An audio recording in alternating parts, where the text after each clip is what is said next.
See what great love the Father has lavished on us, that we should be called children of God. And that is what we are. The reason the world does not know us is that it did not know Him, dear friends. Now we are children of God, and what we will be has not yet been made known. But we know that when Christ appears, we shall be like Him, for we shall see Him as He is. All who have this hope in Him purify themselves just as He is pure. Everyone who sins breaks the law. In fact, sin is lawlessness. But you know that He appeared so that He might take away our sins, and in Him is no sin. No one who lives in Him keeps on sinning. No one who continues to sin has either seen Him or known Him. Dear children, do not let anyone lead you astray. The one who does what is right is righteous, just as he is righteous. The one who does what is sinful is of the devil, because the devil has been sinning from the beginning. The reason the Son of God appeared was to destroy the devil's work. No one who is born of God will continue to sin, because God's seed remains in them. They cannot go on sinning, because they have been born of God. This is how we know who the children of God are and who the children of the devil are. Anyone who does not do what is right is not God's child, nor is anyone who does not love their brother and sister. For this is the message you heard from the beginning. We should love one another.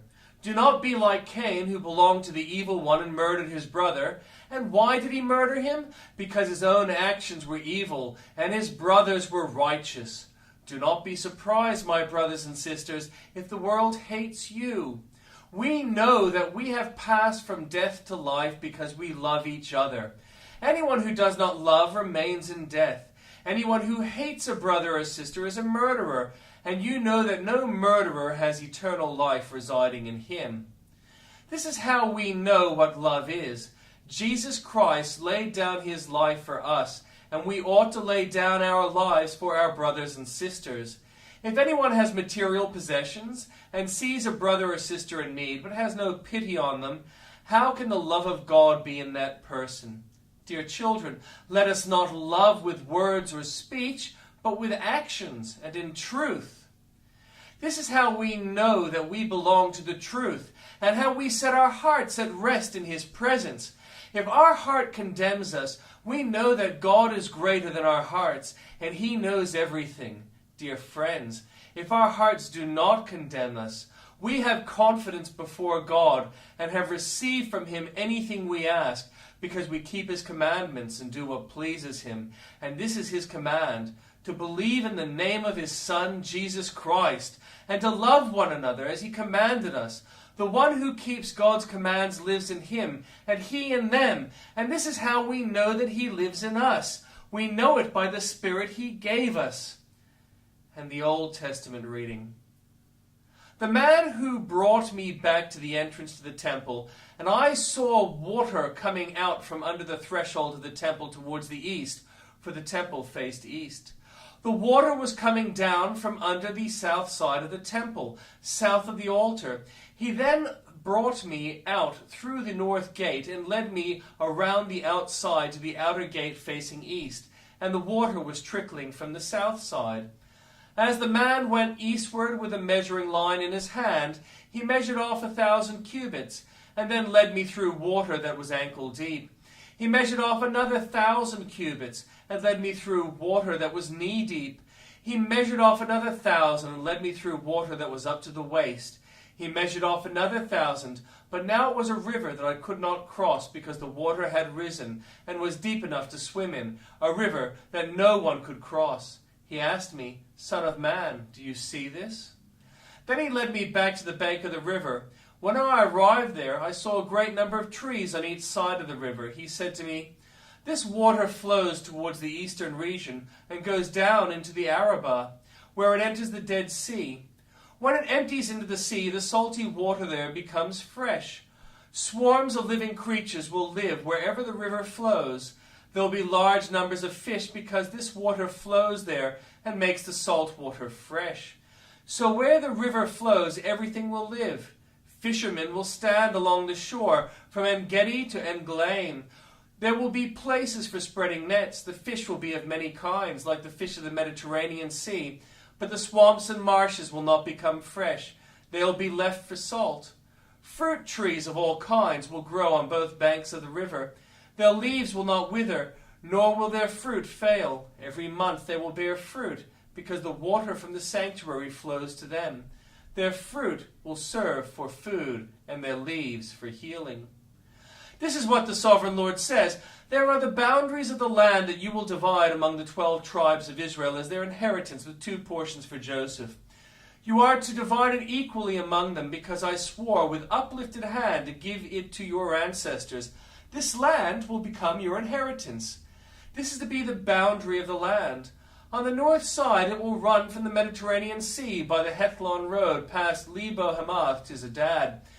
Beratath and Sibraim, which lies on the border between Damascus and Hamath, as far as Hazer Hatakon, which is on the border of Haran.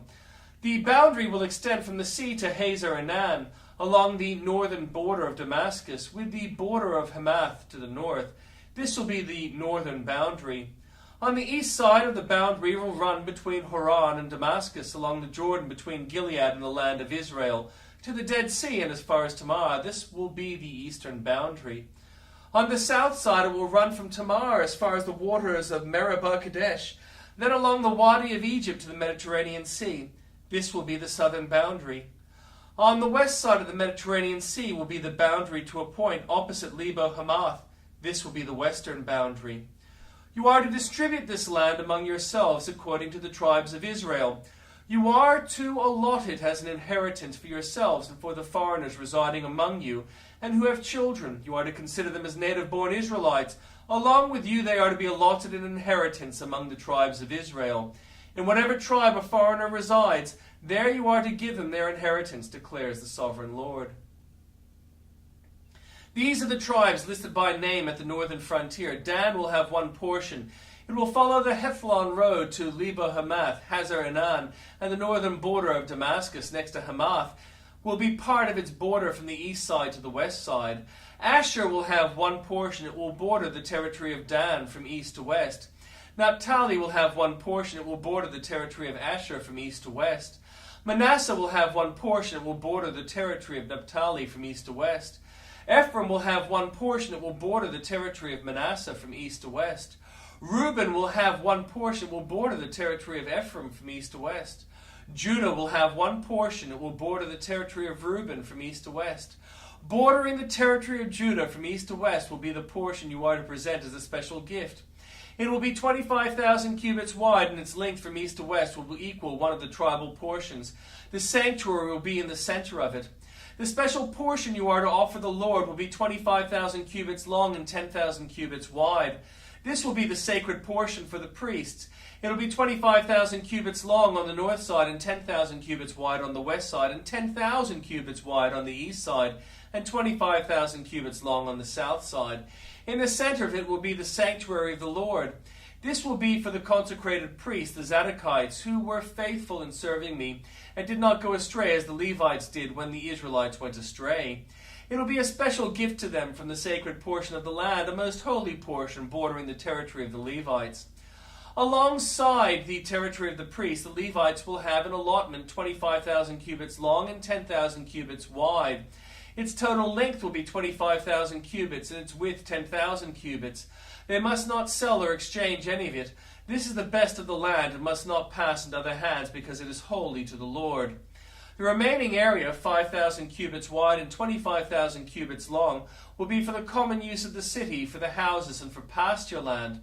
The city will be in the center of it and will have these measurements: the north side 4,500 cubits, the south side 4,500 cubits, the east side 4,500 cubits, and the west side 4,500 cubits. The pasture land for the city will be 250 cubits on the north, 250 cubits on the south, 250 cubits on the east, and 250 cubits on the west.